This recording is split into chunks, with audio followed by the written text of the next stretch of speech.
Hi, everybody.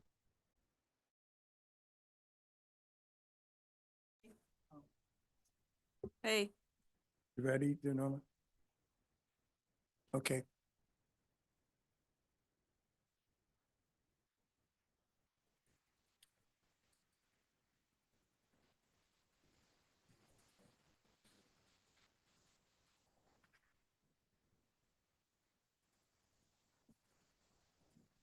Okay. Good evening. This special meeting of the City Council LRA Board is now in session. Today is Wednesday, October 2nd, 2024 at 6 p.m. This meeting is being held via teleconference. Teleconference location is True by Hilton Goodyear, Phoenix West in Goodyear, Arizona. Councilmember Uribe, can you hear me well? Yes, I can, Mayor. Thank you. Were you able to hear our proceedings on this end? Yes, I did. Do you have a copy of the agenda for this meeting? I do. Have you posted the agenda at the location where you are? Yes, I have. Is your location reasonably accessible to the public, such as any member of the public could participate in this teleconference from your location if he or she wished to do so? Yes, I can, Mayor. Is there any member of the public there who, with you, who would like to participate in the meeting comment portion of this meeting or otherwise address any agenda item in this meeting? No, Mayor.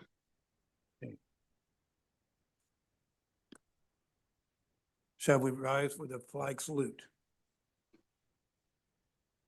I pledge allegiance to the flag of the United States of America and to the republic for which it stands, one nation under God, indivisible, with liberty and justice for all. Roll call, please. Councilmember Uribe, Here. Councilmember Hernandez. Here. Councilmember Barbara Martinez. Here. Vice Mayor is vacant. Mayor O'Brien. Here. There'll be no changes to the agenda. Anyone have a conflict of interest, staff or council member, is to declare their conflict at this time? At this time, public comment. Any member of the public may comment on items not appearing on the agenda within the subject matter jurisdiction of the City Council LRA Board. Individual comments are limited to a maximum of 3 minutes. Time cannot be yielded. Is there anyone wishing to submit public comments? Mayor, there is no one on Zoom wishing to speak. I thought it was given a 12-second delay. All right, moving on to special business, item 7.1. To provide direction to the city staff regarding filling the District 3 City Council vacancy due to the resignation of Councilmember Leanne Jones Cruz. Good evening, Mayor and City Council. Tonight, we will be discussing the vacancy that was left with the resignation of Vice Mayor Jones Cruz. We do want to announce for the public and for council that while the vacancy was announced or the resignation was announced at the last meeting, anticipating a resignation date of the 8th, that date was advanced by the former vice mayor. And so that is why we felt that this item warranted a special meeting for us to discuss the options to proceed, as there is a very specific timeline set forth in the elections code to do so. And Gabby Hernandez, our city clerk, will provide the staff report on this item. Mayor, council, tonight for your consideration, we have the options to proceed with the filling of the city council vacancy left by Councilmember Jones Cruz. Pointed that way now? No. A little background, like Maricela mentioned, Councilmember Vice Mayor Leanne Jones Cruz informed city staff that she would be resigning from the office of District 3 of the City Council effective September 30th. Upon her resignation, her seat as District 3 council member is now vacant. Again.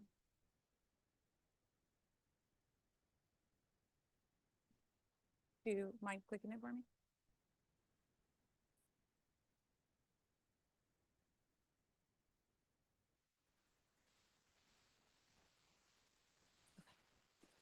Now let's, City Council must fill the vacancy by appointment or call a special election within 60 days of the vacancy. Councilmember Jones Cruz's resignation is effective September 30th. Therefore, City Council must fill the vacancy no later than November 29th of this year. If by special election, the election must be held on the next established election date pursuant to Election Code Section 1000, not less than 114 days after the calling of the special election. The earliest date that the City Council can hold a special election is March 4th, 2025. The city would bear the cost of calling a special election. The elected council member at the special election would serve until November of 2026, the remainder of Councilmember Jones Cruz's term. If by appointment, if the city council chooses to fill the vacancy by appointment, the appointed council member would serve again till the remainder of her term ending in November of 2026. City staff recommends opening an application process and soliciting applications from interested persons between October 3rd to November 12th. To be eligible to serve as District 3 council member, all applicants must be 18 years of age, a registered voter, and a resident of District 3, which they would represent. With appointment to occur within 60 days from the September 30th, but no later than November 29th, 2024. With this, interviews would be held at an open city council meeting soon after. So for recommendation today, city staff recommends that city council fill the unscheduled vacancy left by former council member Jones Cruz for District 3 by appointing and approving the resolution and application prepared by city staff. Could you go back one slide, please? There. All right. The interviews have to be held and we have to select someone prior to the 60 days, correct? Yes, we have to Okay. appoint. All right, well, it was out of order and I didn't get confused. I knew that wasn't right. So, what is the open period that we have for, drawing papers and before they're closed, the number of days? So the application period would be from, should you choose to go that route, it would be tomorrow till November 12th. That is enough time. That's approximately a month. That would give us sufficient time to have all of the applications submitted and vetted by city staff and be able to present those to the city council for consideration and open interviews. Okay. What we wanted to do was build in a week because technically we would want to hold interviews the week before Thanksgiving, since the week of Thanksgiving is the 60-day deadline. Should we hold interviews and council wanted additional time to consider, we would still be able to come back the week of Thanksgiving for a special meeting to actually appoint. Okay. So we didn't want to burden council with having to interview and appoint at the same meeting if they were not ready to do so. So that's why we felt that this timeline would be adequate. Of course, one of the questions that council may receive and that the public may be asking is, why is staff recommending appointment rather than a special election? While cost is a consideration in that, we also want to consider the fact that waiting until being able to hold a special election would leave that seat vacant for over 6 months. And in order to make sure that residents within the district are adequately represented at the city council, city staff is recommending appointments. Questions? I'm leaning towards the appointment, but I have a few questions about the application itself. Let me see. So the question, how long have you been a resident of Riverbank? Is that something we legally need to have on there? Or, Well, none of the questions on here have to legally be on there other than, you know, are you a registered voter? So some of those questions could be omitted. Some of them are just for informational purposes. We most likely will not use that information as part of the vetting process. In reality, it's, are they over the age of 18 and are they registered voters? They just provide additional context for the city council. And during the open interviews, you will have your own set of questions that you will ask. So don't feel like we will be using simply the information from the applications for you to make that determination. And when, so we'll be able to ask them just then during the interview? Yeah, we'll be able to ask them during the interview. So that could be a set question at that point in time because we will have a set number of questions.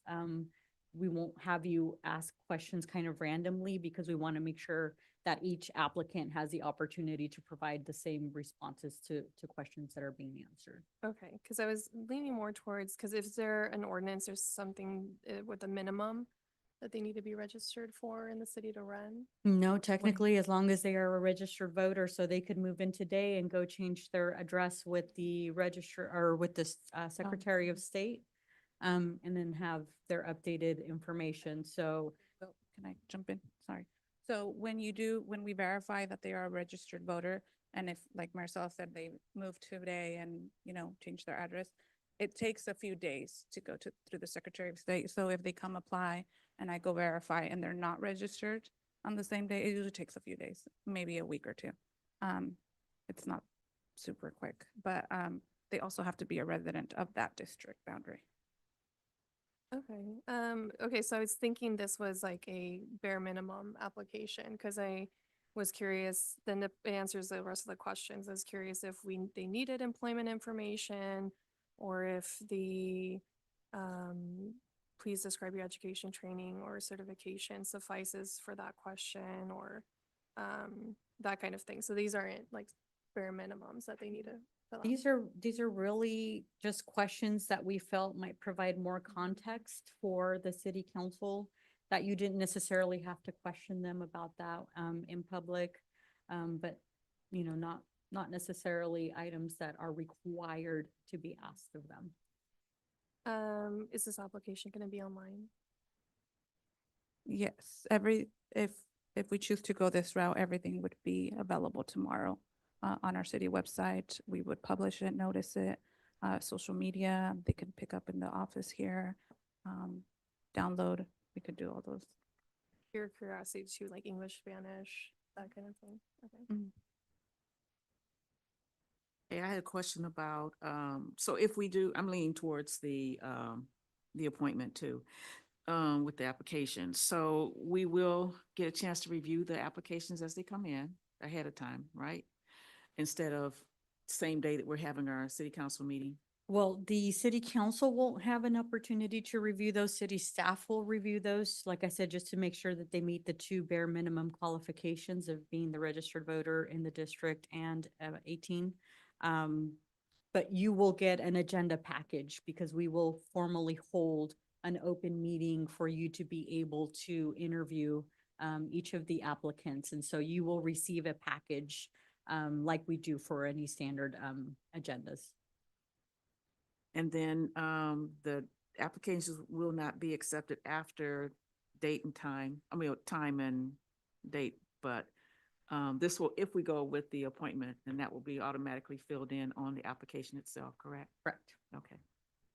And Mayor, Council, I would suggest, like Marcel, if we end on November 12th, that we give the deadline of 12 p.m. to give us sufficient time to vet everyone and, like I said, put it together so that we can get the agenda out with some time for you to review.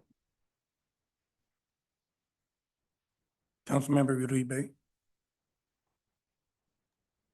Thank you, Mayor. Okay, so a lot of my questions were asked. The deadline for page 3, because it is highlighted there, so I was going to ask that. So it sounds like it's going to be noon. Is that correct, Gabby? That we're going to end it at noon?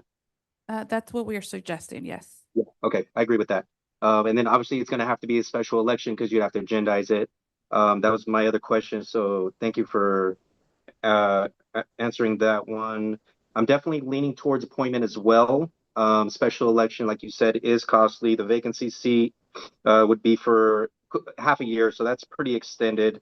The questions on page 2, the 5 there, I don't see any issues there. If they meet the 2 bare minimum requirements there on page 3, are we gonna be able to interview all of the applicants? My recommendation would be that we would present every single application we receive that does meet that bare minimum. If they And that's what I was choose- gonna suggest, and that's how we kind of do it. I'm out here for Winco, so I'm kind of training and helping out here. So I think we should be doing the exact same things as long as they're meeting, they answer all the questions, they meet the 2 minimum there. I'd like to see them in the interview so we can, meet them in person, ask our own questions as well. And then let's see, first meeting in November. Special candidates. Yeah, I don't see any other issues, so I'm leaning towards appointment as well. Thank you. And in all honesty, should they choose not to answer any of the questions because they simply don't want to, we're not going to deny an application because of that. For us, Okay. as long as they meet the bare minimum requirements, we will be presenting all applications to council. All right, sounds good. I appreciate it. Okay, one more suggestion is that I think we need to also have a few hard copies in the office, just in case. Oh, yeah. Thank you. Could we put in here like what is required and differentiate between the rest of the application? Like note required and answer and then what is optional? Okay, so I don't see the Optional, reason, but but- that's okay. But what is like, yeah, what is required to fill this vacancy, just that part. we can do that. Okay. Members of the public? We have some on Zoom, Mayor.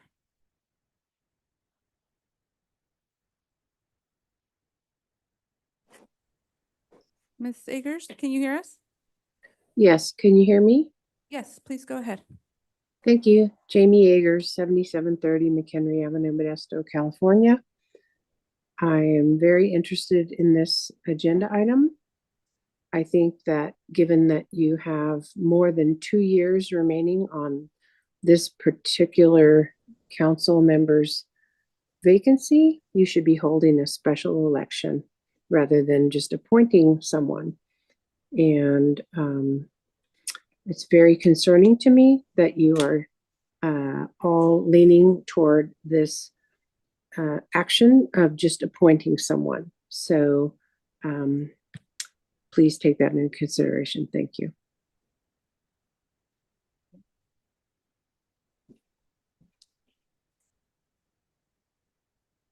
We want to give like a 10-second. They're not raising their Yeah. hand. Anybody else? All right, thank you. I'll bring it back for consideration. So I'll make a motion to approve item 7.1 for an appointment. Second. We have a motion to appoint and a second. Roll call, please. Councilmember Uribe, Yes. Councilmember Hernandez, Yes. Councilmember Barbara Martinez, Yes. Mayor O'Brien. Yes. Motion passes 4-0. All right. We have done this before and we've had procedures for it and it has always worked out fine. And I think now this meeting is adjourned.